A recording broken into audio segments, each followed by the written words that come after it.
bienvenido a tu programa Nutrición y Vida, tu espacio en el que todas las mañanas estamos dedicados a ayudarte a resolver tus dudas de nutrición. El día de hoy, como todos los viernes, tenemos para ti un programa grabado con información que te va a ayudar a tomar decisiones un poquito más saludables para el resto de tu semana, pero sobre todo para el fin de semana, que de repente es como el momento en la semana en el que algunos pacientes se meten en más conflictos, como que cambian los horarios, ya no saben cómo decidir el siguiente tiempo de comida, ya se pasaron de carbohidratos o de cantidad de alimentos o modificaron la calidad de sus alimentos el viernes, ya no saben qué hacer el sábado y entonces se te estropea la cantidad de energía que tienes para sobrellevar el fin de semana, el intestino ya no responde y empiezas con unas sensaciones como que incómodas y hoy vamos a platicar de manera muy específica cómo hacerle para tener un consumo más alto en fibra en la dieta. Pero además vamos a platicar si este consumo de fibra nos puede ayudar a reducir la panza. Entonces, a mayor consumo de fibra, menos panza. De eso vamos a platicar el día de hoy en tu programa Nutrición y Vida. Recuerda que si quieres comunicarte con nosotros, puedes hacerlo a través de los teléfonos en cabina 3122 1190 3647 1883. Quiero agradecerle a Rosy Muñoz y el día de hoy a Ricardo Suzuarregui, que está atrás de estos micrófonos, para ayudarnos a que toda la información pueda llegar a tus oídos. Y bueno, el día de hoy vamos a estar platicando de algunos aspectos interesantes acerca de las fibras, que de repente nos vamos a ir como a términos un poco como más técnicos de la fibra, porque bueno, ya hemos hablado mucho del tema como generalizado de la fibra, que hay dos tipos en general, que son la fibra tanto soluble como la fibra insoluble, que son dos tipos de fibra que tenemos que aprender a combinar para tener una buena formación de heces completas y que tengan la capacidad de resbalarse a través del tubo, tal cual. Si nosotros tenemos una buena relación de la cantidad de la fibra soluble, que es la que se disuelve en agua, que sería como la del nopal, la de la avena, la que vamos a encontrar por ejemplo, en las llamadas y de moda pitayas, y tenemos además la suma de una muy buena cantidad de fibra insoluble, que es la que no se disuelve en agua, que es como la del salvado de trigo tostado, la de la cáscara de la manzana, la de la cáscara de las almendras, etcétera. Tenemos una buena formación de las heces y además tenemos suficiente fibra, que sería fibra babosa, que nos ayuda al paso de estas heces a través del tubo. Y entonces eso nos da pues heces completas que nos dan la sensación al final de la evacuación de terminar y que son normalmente de una evacuación normal se considera hasta una en frecuencia cada 72 horas como una evacuación normal. En general, hay muchísimos asegúnes con este tema y hoy vamos a platicar un poco de ellos desde el punto de vista como más técnico de las fibras y de los almidones para que puedan tener como un poquito más de perspectiva acerca de cómo tomar las decisiones para este fin de semana y para el resto de su semana, no solo para eso, ¿no? Y entonces, bueno, el día de hoy, ¿qué te parece, Ricardo? Que nos vamos con nuestra primera sección. Pasteles, chocolates, pan, brownies, smoothies, todo. Viernes nutricional y viernes social. ¡Woohoo!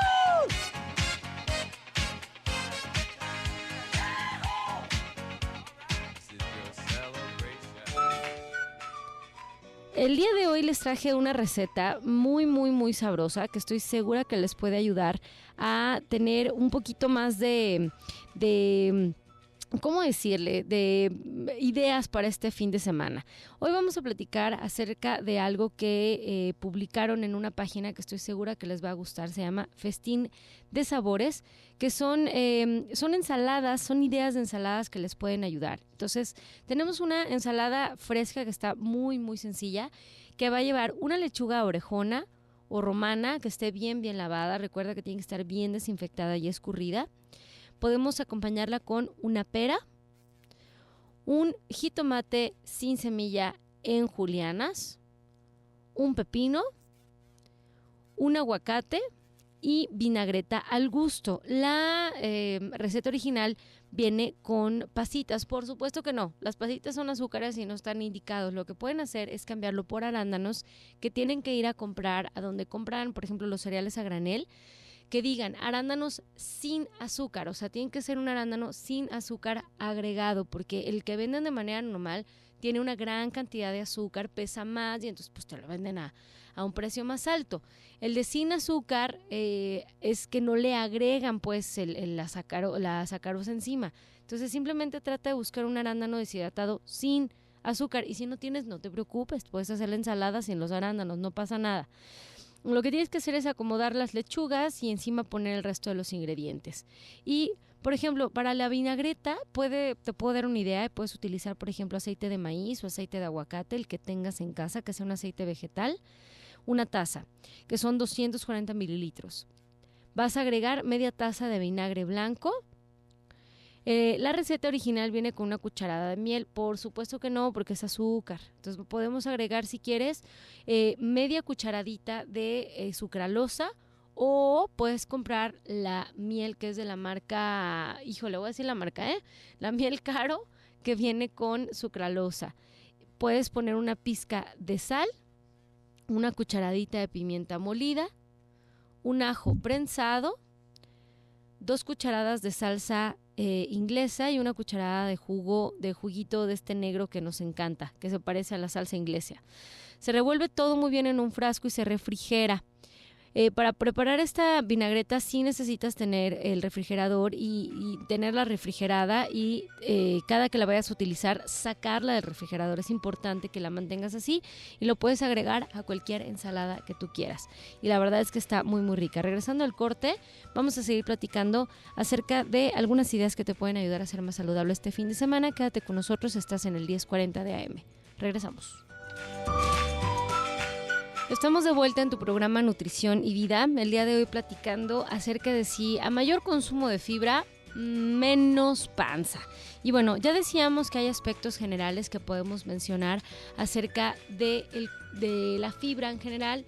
Ya hemos platicado en muchas ocasiones que la fibra en general se va a dividir en 2 partes, que dijimos que la fibra soluble y la insoluble, que necesitamos una muy buena proporción de estas dos, que va a variar de paciente a paciente, para tener una buena formación de las heces y sobre todo un buen transporte de este bolo fecal que tiene que formarse y tiene que ser empujado a través del tubo.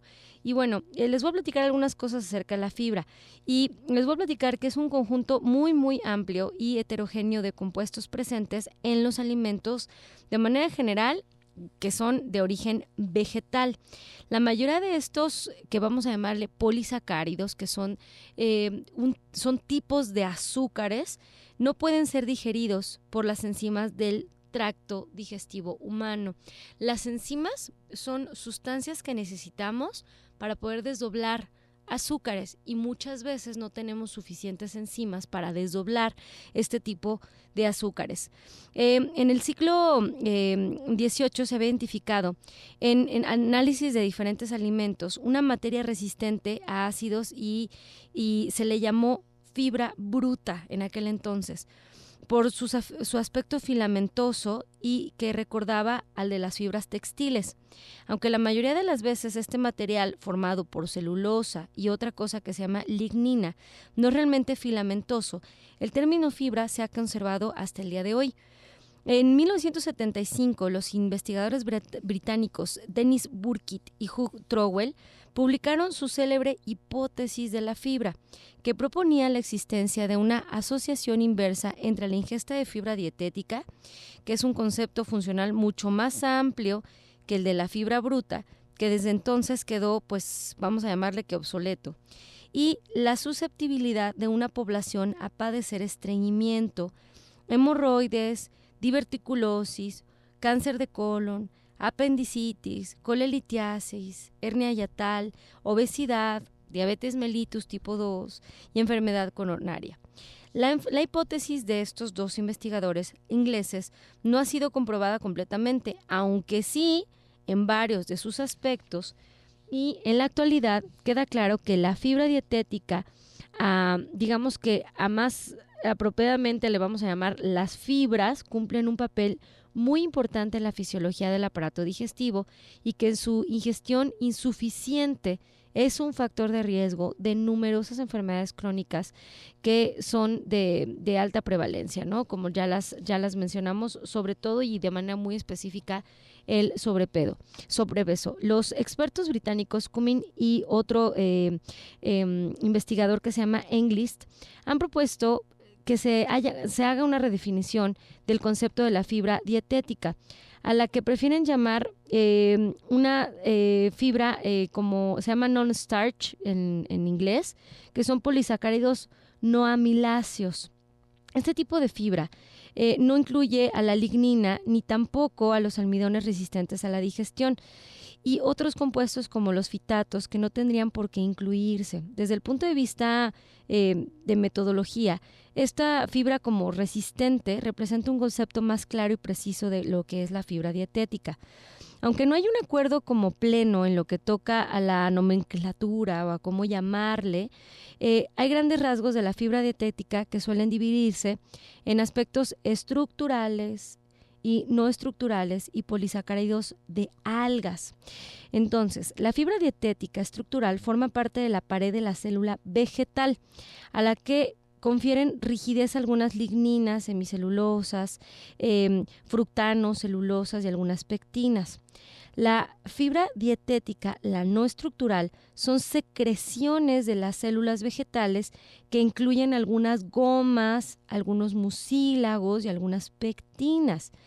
Y entre los polisacáridos que les mencionaba de algas son como el agar o la carragenina o algunas sustancias utilizadas en las industrias de alimentos como espesantes. En términos entonces muy generales, las fibras dietéticas estructurales son las que vamos a llamar insolubles y las no estructurales son las que vamos a llamar solubles, que son las capaces de disolverse en el agua. Algunas fibras dietéticas se fermentan en una parte del intestino que se llama ciego, produciéndose a este nivel ácidos grasos cortos, los que equivalen a que sean o que puedan ser digeridas. Pero como en este proceso no participan enzimas digestivas humanas, sigue siendo apropiado la definición de fibra dietética, que son derivados de polisacáridos no digeribles, o sea, no tenemos suficientes enzimas como para poderlo digerir. Precisamente por constituir un residuo en gran medida que no es digerible, la mera presencia de la fibra dietética en un alimento o una dieta, entre comillas, va a diluir, por decirle de alguna manera, los demás componentes y nutrimentos cuya concentración es menor de lo que habría sin la presencia de la fibra dietética. Se ha comprobado también que la fibra dietética produce saciedad temprana y duradera. Es decir, si tú comes una mayor cantidad de alimentos altos en fibra, la sensación de saciedad o de que ya te llenaste llega muchísimo más rápido que si consumes un alimento muy bajo en fibra. Por ejemplo, si tú te comes una ensalada que lleve, por ejemplo, frutas con cáscara, vas a hacer que tu saciedad o que tu sensación de llenado llegue muchísimo más rápido de lo que llegaría que si no te hubieras consumido una ensalada con cáscaras de las frutas, ¿no? Entonces, lo que conduce a una menor cantidad de sensación o de necesidad de consumir, por ejemplo, un postre en la comida, o de menor cantidad o la menor necesidad de consumo en cantidad de otros tipos de alimentos. Por ejemplo, a lo mejor si te llenas con suficiente fibra al inicio de los alimentos, como sería comerte los vegetales al inicio y agregar una ensaladita que lleve un poco de pera o de manzana, que son frutas que normalmente te comes junto con la cáscara, pues entonces vas a necesitar una menor cantidad de proteínas para poder llenarte, por ejemplo. Entonces, en general, la fibra dietética estimula la salivación. Además, va a tener, vamos a nombrar algunas propiedades y algunos efectos muy, muy específicos de la fibra dietética. Como número 1, vamos a hablar de la retención de agua. En particular, las hemicelulosas y las ligninas, que son unos tipos de fibras, absorben agua, lo que se traduce en mayor volumen y suavidad de las heces y por supuesto en un tránsito intestinal mucho más rápido y en menor presión intraluminal, es decir, causa menos molestia a nivel de colon. Por lo contrario, la ingestión insuficiente de estos dos tipos de fibra, de la fibra dietética, pueden producir estreñimiento o heces escasas o heces duras, un tránsito lento que contribuye por supuesto al estreñimiento y favorece un contacto mucho más prolongado de sustancias indeseables, por ejemplo, los carcinógenos, como lo que puede pasar a nivel de la pared de colon, y una excesiva presión intraluminal a la larga favorece a la formación de los divertículos, que quienes escuchan los programas y han escuchado los interesantes programas del doctor Gilberto Priego han entendido que hay varios factores para la aparición de los divertículos en los pacientes, sobre todo en los pacientes mexicanos. Este es uno de los factores, es la falta de fibra adecuada en la dieta y el aumento de la presión dentro del tubo. Otra de las propiedades de la fibra de las que vamos a platicar es la viscosidad. Las gomas y las pectinas elevan la viscosidad del contenido del tubo digestivo, lo que retrasa el vaciamiento gástrico y reduce o retarda la absorción intestinal de los nutrientes, en particular de la glucosa y el colesterol, así como de las sales biliares. Lo anterior reduce el índice glucémico y la colesterolemia, efectos que son deseables en pacientes que viven con diabetes o con dislipidemia. Otra de las propiedades de las cuales podemos hablar acerca de la fibra es de la fermentación secal.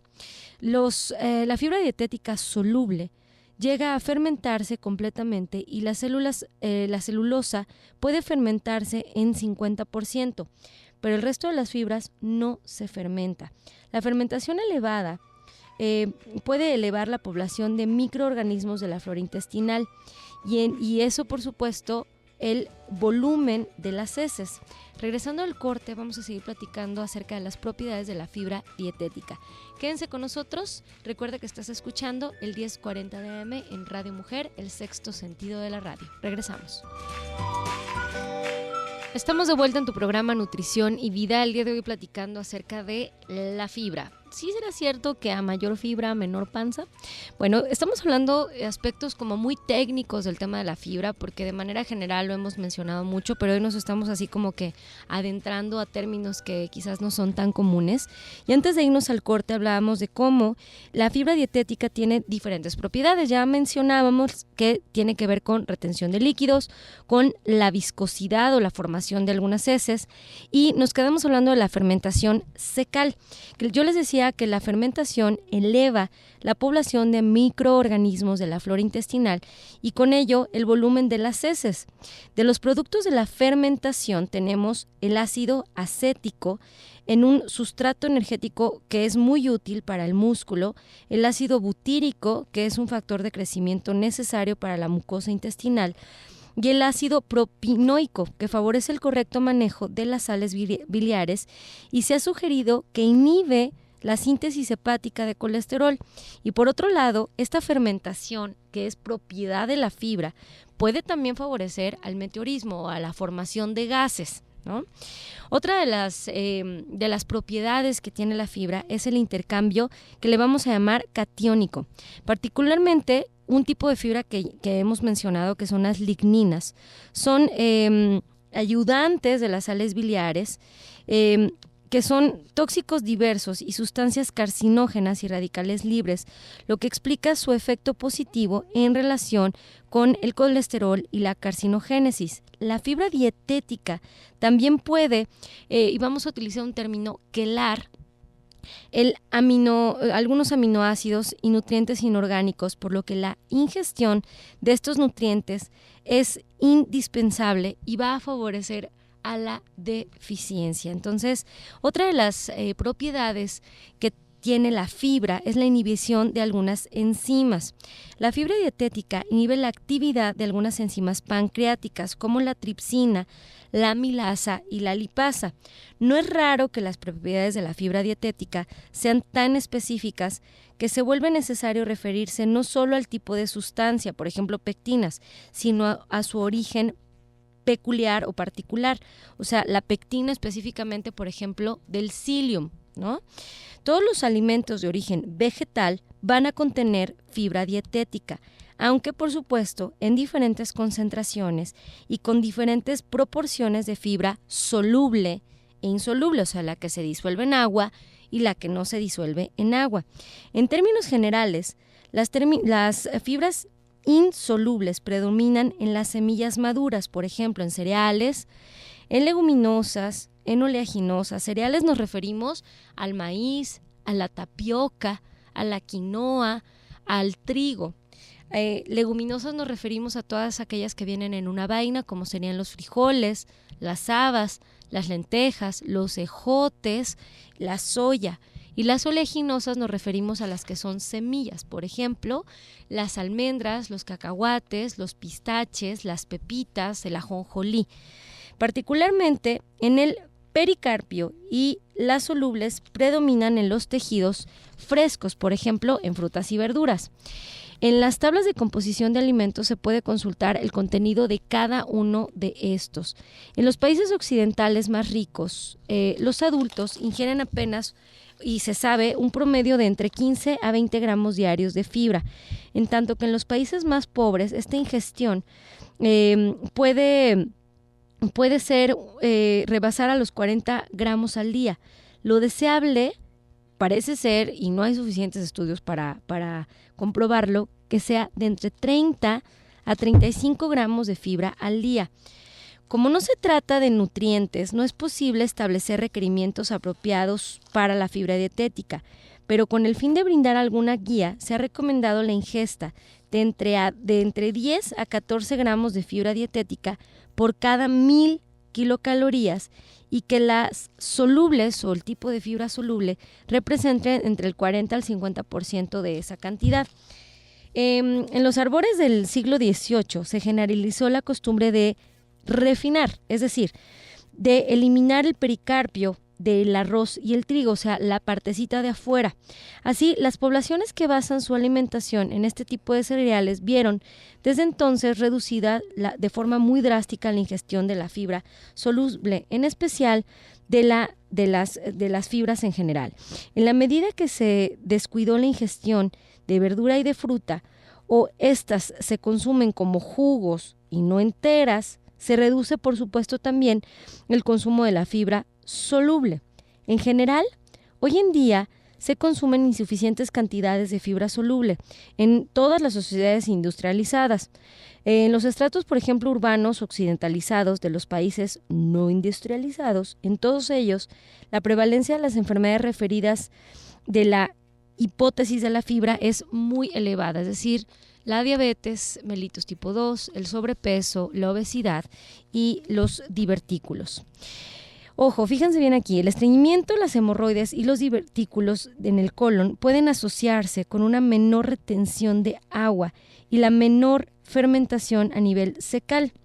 A la obesidad contribuirán el menor efecto de saciedad y la mayor densidad energética de la dieta, y la colelitiasis o la hipercolesterolemia ayudarían a la absorción más rápida de la glucosa, del colesterol, de los ácidos grasos y de las sales biliares por la menor viscosidad del contenido intestinal y, por supuesto, el menor arrastre. En cuanto al cáncer de colon, se vería favorecido por la diverticulosis y el contacto prolongado con sustancias carcinogénicas debido al tránsito intestinal lento.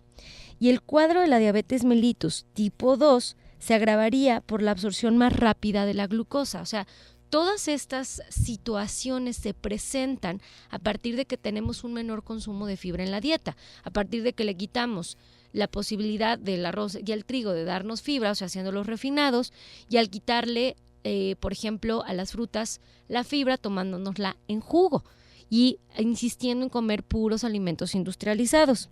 Entonces, el déficit de fibra dietética donde lo hay, debe de corregirse, promoviendo el retorno al uso de cereales integrales, al uso de las frutas completas, al uso de las verduras completas, así como el mayor consumo, por ejemplo, de leguminosas.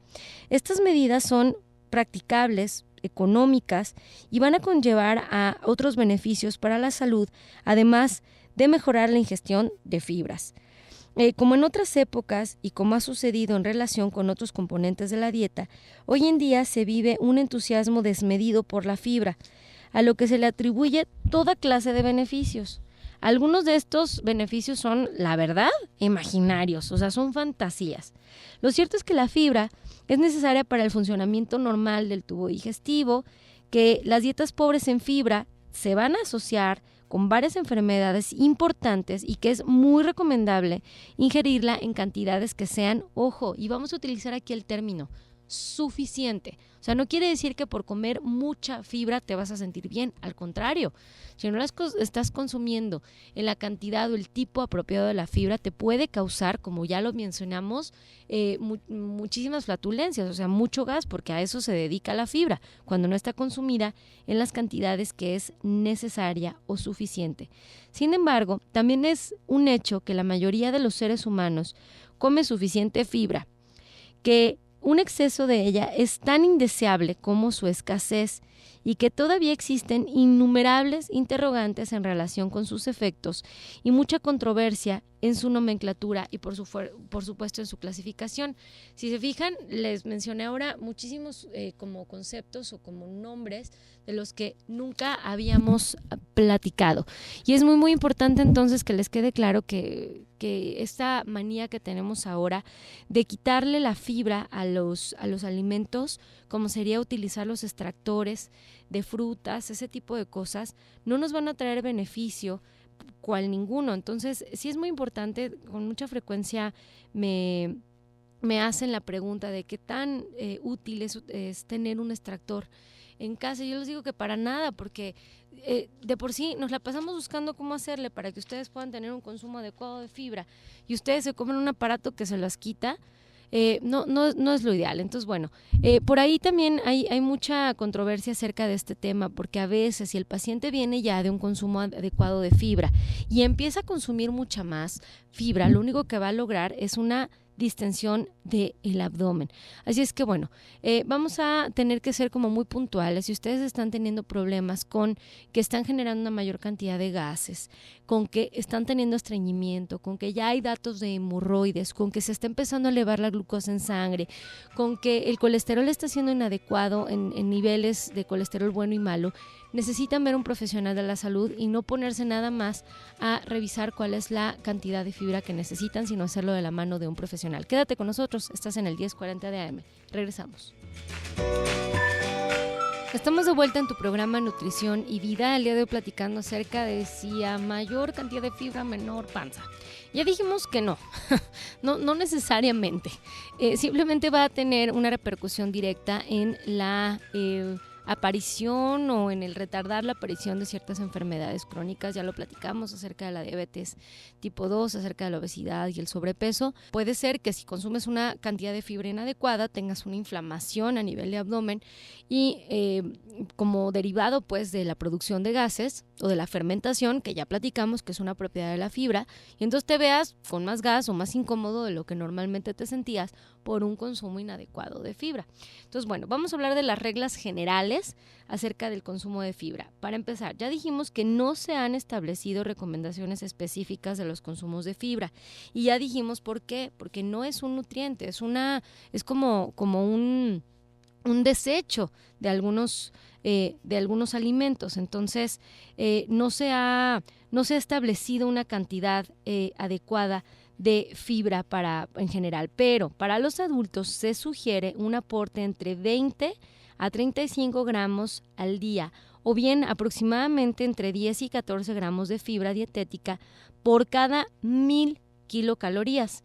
De forma general, la fibra consumida debe de tener una proporción aproximada de 3 a 1 entre la fibra insoluble y la soluble, o sea, por cada 3 tantos de fibra insoluble, que es con la que formas las heces, tienes que tener al menos un tanto de fibra soluble. Ojo, de manera general, esto no es para todos los problemas. Si tú tienes un problema de intestino, vete con el gastroenterólogo, ni con la nutrióloga, primero con el gastro. Y ya que el gastro haya decidido descartar problemas graves o que haya decidido darte un medicamento, entonces sí, ya buscas a la nutrióloga, no antes. Son alimentos, en general, tienen que ser los que son en fibra, ricos en fibra insoluble, son la harina de trigo, la harina del salvado, por ejemplo, los chícharos, por ejemplo, la col, algunos vegetales de raíz como por ejemplo el camote, los cereales como por ejemplo el trigo, les decía la tapioca, todo lo que sea derivado del maíz, la avena es una de las que tiene parte de fibra insoluble y las frutas por supuesto maduras. Y la fibra soluble, vamos a encontrar que la avena tiene una mayor cantidad de fibra soluble, tiene de las dos, pero tiene una mayor cantidad de fibra soluble de la que se disuelve en agua. De las fibras solubles tenemos también la ciruela, la zanahoria, algunos cítricos y algunas otras leguminosas, por ejemplo, como los frijoles, las habas, las lentejas, que van a tener este tipo de fibra que es como más babosona, por así decirlo. Siempre tenemos que aconsejar que las fuentes de fibra, sean cuales las que ustedes hayan decidido, tienen que ser variadas, o sea, no todo el tiempo estar consumiendo, por ejemplo, el mismo tipo de fruta ni el mismo tipo de cereal, y que siempre se realice una ingestión hídrica adecuada, porque ya dijimos que para poder desdoblar este tipo de alimento vamos a necesitar o va a tener la característica de retener los líquidos, entonces necesitamos tener un mayor consumo de líquido en la dieta para que se pueda, digamos que desdoblar de manera adecuada a nivel de colon. Entonces, las recomendaciones generales es tener 3 raciones mínimo de verdura al día. Ración, piénsalo como en una taza de 240 mililitros, mínimo 3 tazas de verduras al día. Diariamente al menos 2 raciones de fruta. 2 raciones de fruta es un plátano, ¿sí? O sea, tampoco es tanto, pues medio plátano en la mañana, medio plátano en la comida, más tus 3 tazas de verdura, que sería algo de ensaladita, por ejemplo, con un sándwich que te estés comiendo, una ensalada a la hora de la comida o una sopa de verduras y a lo mejor acompañar en la noche tus quesadillas con unos nopalitos guisados, por ejemplo, ¿no? Y 2 raciones de fruta pueden ser 2 manzanas pequeñas, tampoco tiene que ser tanto. Evidentemente vamos a tener que ajustar el consumo tanto de verduras como de frutas dependiendo de tu actividad física, del tiempo que tengas de prepararlas, del desgaste que tengas durante el día, ¿no? Pero en general es eso. Ahora, de manera general, las raciones que necesitas de cereales, que son pan, arroz, pasta, etcétera, son aproximadamente 6 raciones por día para completar los 30-35 gramos de fibra. No quiere decir que todos los pacientes lo necesiten, porque puedes completar tu fibra a través de frutas y verduras, pero en general es una de las recomendaciones. Y de preferencia tratar de elegir alimentos que sean integrales o que tengan una mayor cantidad de fibra en sus proporciones, y semanalmente tratar de consumir unas 4 veces a la semana leguminosas, es decir, puedes, por ejemplo, sumarte a esta iniciativa que se llama Lunes sin Carne, y ese día, por ejemplo, en lugar de comer pollo o comer res, en lugar de comer eso te comes, por ejemplo, unos frijoles y una muy buena ensalada y una sopa de verduras. Y entonces tienes la ingesta de las leguminosas que te da un gran aporte de fibra a la dieta, y en general sabemos que el sumarte a esta iniciativa tiene una serie de beneficios en el planeta, pero sobre todo a nivel de personas, reducir el riesgo de aparición de ciertos cánceres, específicamente el de colon, y tiene que ver con la ingesta de la fibra, ¿sí? Ya dijimos que puede ser eso. Lo que puedes hacer también, por ejemplo, una de las cenas que hagas en la noche sea nada más, por ejemplo, unas lentejas con salsita y una sopita de verduras, en lugar de tener que comer algún alimento de origen animal. Quizás el sábado, que ya sabes que, por ejemplo, que vas a tener una cena más pesada el sábado en la noche, A la hora de la comida, nada más comerte la ensalada, porque quizás en la noche duplicarás o triplicarás la cantidad de proteína que consumas. Y entonces, al duplicar tú tu ensalada a la hora de la comida, estás ingiriendo una mayor cantidad de, de fibra a esa ensalada que te parece que le pones un poco de chicharitos, ¿no? Entonces, el estar haciendo este tipo de consumos, o sea, lunes en la comida frijoles, un día de la cena lentejas, duplicar en el sábado tu ensalada, te va a ayudar a tener un consumo como adecuado al menos de las leguminosas en tu dieta. Ahora hay muchísimas formas de conseguir las leguminosas, por ejemplo los garbanzos, que los puedes conseguir ya como aplastaditos, que ahora se llama hummus, le llaman hummus. Lo puedes, por ejemplo, poner en tostadas, ¿no? Y puede ser uno de los desayunos del día. Entonces, sí sería como importante irle buscando algunas ideas que te pueden servir para mantener tus ingestas adecuadas. Ahora, les puedo dar algunas ideas y acabar de dar las ideas del consumo de fibra a través de algunas recetas que pueden conseguir en esta página que les mencionaba al principio del programa, que se llama Festín de Sabores. Una de las ideas que se me ocurre para darles es la ensalada Popeye, que lleva una caja de espinacas baby, de las chiquitas, que ya no tienes que hacer demasiado esfuerzo, o sea, ya vienen lavadas y desinfectadas, con 250 gramos, por ejemplo, de fresas limpias rebanadas, un poquito de queso de cabra desmoronado, media taza de nueces picadas, y puedes acomodar las espinacas en una ensaladera extendida y utilizar un aderezo que puede llevar 1/3 de taza de aceite de oliva, de preferencia que sea un aceite de oliva extra virgen, 3 cucharadas de vinagre balsámico, aguas con los balsámicos porque a veces traen azúcar. Entonces nada más fíjate en la etiqueta de ingredientes en la que viene en la lista con comas, no en el cuadrito con números, sino en la lista con comas, que este vinagre balsámico que estés decidiendo usar no traiga azúcar agregado. Puedes utilizar media cucharadita de miel caro con sucralosa, sal y pimienta al gusto. Mezclar con un tenedor hasta integrar muy bien y bañar la ensalada al momento de servirla para que las hojas y la fruta no vayan a cambiar su consistencia. Otra idea que te puedo sugerir para que aumentes el consumo de fibra a través de los vegetales es, y denme un segundito porque aquí tengo un pequeño problema técnico, aquí está. Se me cayó donde estábamos viendo la receta. Vamos a utilizar la ensalada tropical, que sería en un plato extendido podemos colocar una cama de la mezcla de lechugas al gusto. Ahorita hay como de 6 tipos. Puedes utilizar zanahoria rallada cruda encima y en cubitos puedes agregar mango y aguacate. Vas a colocar encima de la capa de lechuga y puedes espolvorear un poco de nueces picadas, de almendras o de semillas de girasol, y puedes agregar alguna de las vinagretas que te sugerí, ya sea la del principio del programa o la que te acabo de platicar. Recuerda que las recetas originales llevan miel, pero ya hemos dicho una y mil veces que la miel no es un consumo adecuado para el paciente mexicano y menos de manera recurrente. Entonces, trata de utilizar un sustituto o no ponérsela. No pasa nada si no se la pones. Quédense en Radio Mujer, los vamos a dejar en un programa más del doctor Gilberto Priego. Espero que les haya servido la información y espero que tengan un excelente fin de semana.